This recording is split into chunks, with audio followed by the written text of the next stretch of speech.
Hello, it's Alexander Lawrence, and I have a book coming out, The Analog Body. I hope it's coming out in April or May 2024. I have published, I'm in the latest issue of Tofu Inc., which you can get on Amazon, Volume 6. I have a story in here.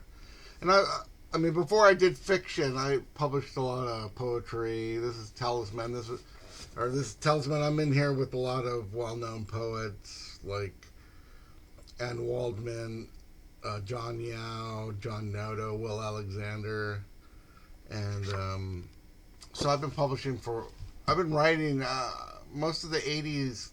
Let me see. Okay, so the it's going to be the analog bodies over 40 years. It's hard to tell because like when some of those poems were written. The first book is called Early Poems, and most of the stuff I wrote before, even like during college and before college. And Breast Symphony I wrote like towards the end of college. Word of Things was after college. The Breast Symphony, actually, I won the Ronald Foot Award at Long Beach State. Words and Things was more like 88. Genghis Khan's Daughter, the fourth book, was 89, 90. Alphabet Cities, I had moved to San Francisco by then, so that's like 91.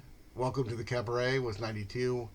And then at this point I just started working on Five Fingers Make a Fist and my interviews and Cups magazine. And so I didn't return to any poetry till later in the 90s. And One Corpse Said to Another I wrote mostly in New York, like in 98, 99, and 2000. And the eighth book is called The New Spain, which I wrote recently, 20 and right after when I was in London in 2019 and 2020. And so when I put this book together in 20 during the pandemic, 21, 22, and it's been kind of edited for a while. And I've actually written a whole new book, but it's I didn't think it was very good at first, but let's see, where are we at here? But I kind of like it. I've read some of the poems and there's videos. It's called the Dieppe Circuit, and there's about 15 or 20 poems, and it seems like I don't know. There'll probably be like 50 or 100 poems. It'll be like a shorter book, and it'll be like a together book, and it'll be stuff all very new poems, and it'll be like short poems and I have an afterword in the analog body, which I kind of talk about poetry or modern poetry and why it should exist. And if anyone asks me like, what, how did you ever become a poet, or why did you do that? It's like something that happens. I've always, been encouraged to do art or music or everything. I've been an early adopter, so I think when it came to poetry, I think around 82 or 83, 1983, I got that. I've been familiar with like some the poets I read in school, like William Butler Yeats, Edgar Allan Poe, and others, and I didn't, think of me as writing anything. But and then got this Charles Baudelaire Flowers of Evil, the translation by Richard Howard, which had both the French and the English. And then I kind of read some books about Baudelaire, and I was more influenced by Baudelaire than almost any other French poet, even like some of the surrealists and stuff, and Rimbaud and like the usual suspects. And although I like lots of French poetry, it always goes back to Rimbaud and I Baudelaire, and I translated some of his poems. And when I was like 19 or 20, I thought like, oh hey, I can be the Charles Baudelaire. Sign me up for that job. I could be the Baudelaire for somebody that likes the Clash or the Sex Pistols or punk rock or something. So not that the world needed that, but I thought like, oh, I can be a Charles Baudelaire for someone like and a modern update and stuff, and like if that was even a thing.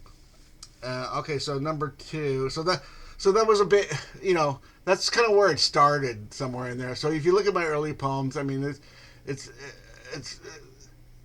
it kind of starts in with T.S. Eliot and Baudelaire and the French decadent poets and the surrealists and stuff, and it kind of moves on to there. And then when you get to later poems, I'm kind of doing my own thing, and I've kind of passed on from the anxiety of influence. So I would say second. So the first thing is, okay, there was this kind of connection to French poetry really early on, and that's where we go.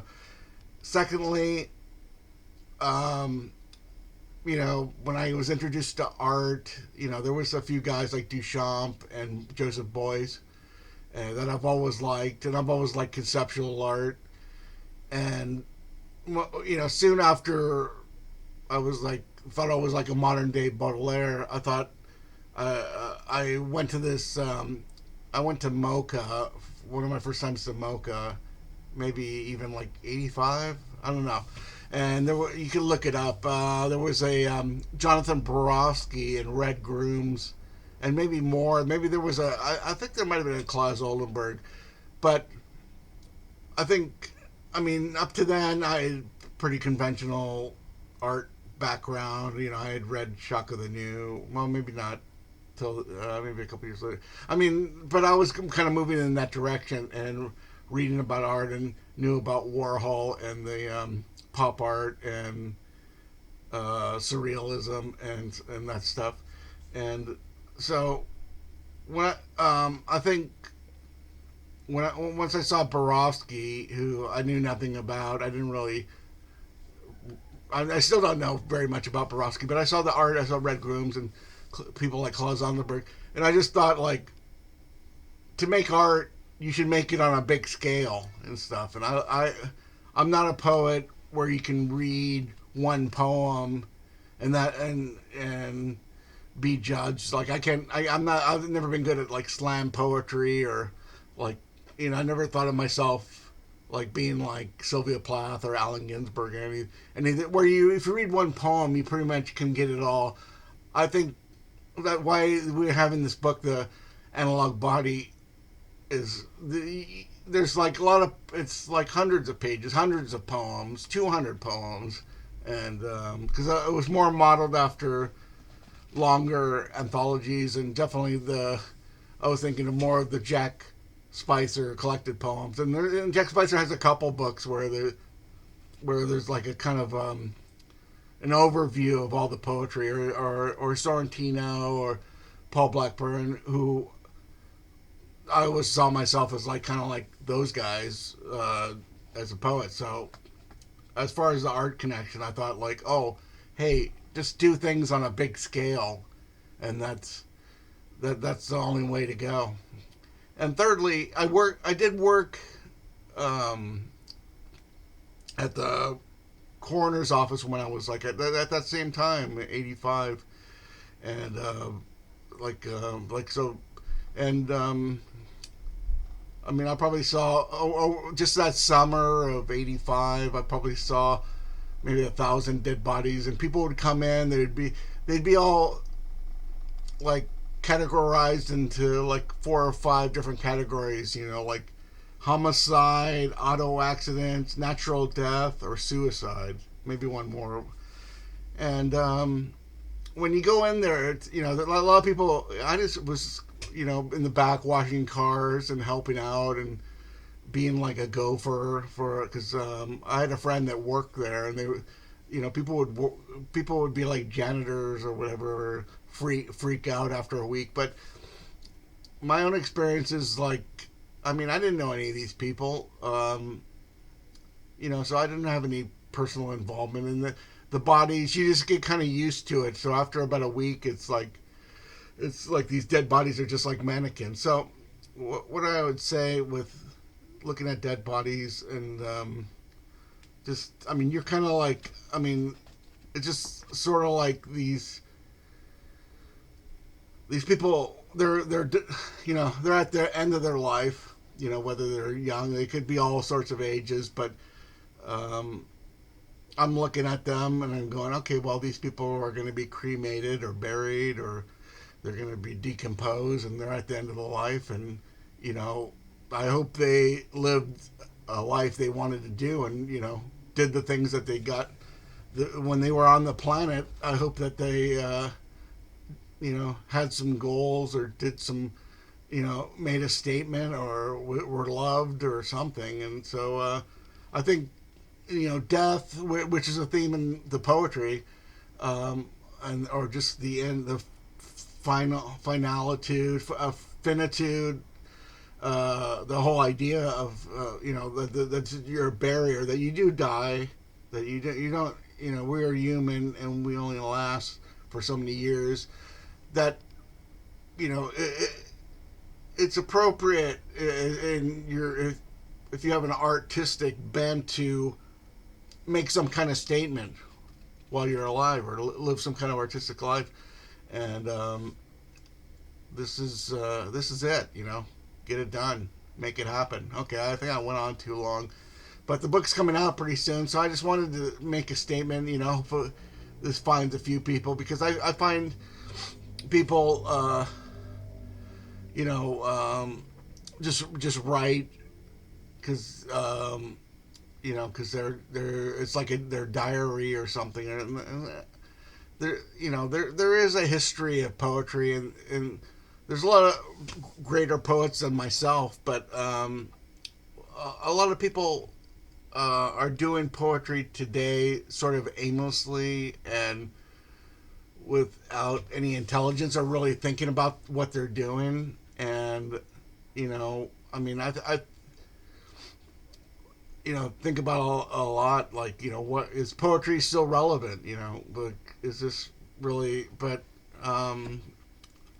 I've already written the poems. I mean, it's a long journey. It's like and like when I came to edit the book, I mean, there was poems I haven't read for like 30 years, and I stopped doing readings. I just think that the reading, these people that do readings all the time, are kind of self-indulgent and very. I just kind of get bored. I mean, unless there's some sort of book or something. And I've been really uninspired by a lot of contemporary poetry, uh, and that's, I talk about that a bit in the book. And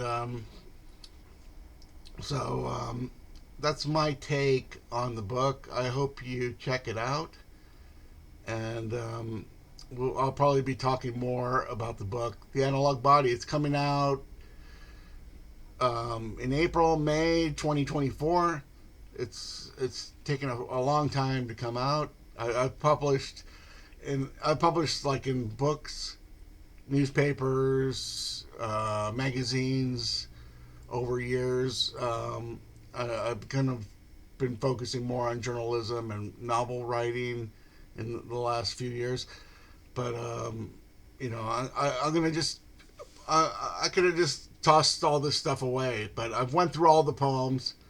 These are the relevant ones. These are, there's probably out of the 200 that are in the book, only like I threw away maybe 6, 7, 800 poems. There was probably 1,000 poems at the beginning, and there is a newer book that I think that kind of sometimes when I'm writing a book, like a whole, I start doing writing that's sort of unrelated, and that's what happened this time. So the Dieppe Circuit is like a whole new thing, and it's I'm getting more ideas for it as the days go along. So yeah, it's almost 15 minutes, so that's it. I'm just gonna stop it there. We'll talk more when the book is close to coming out. Okay, thank you. Thanks for listening.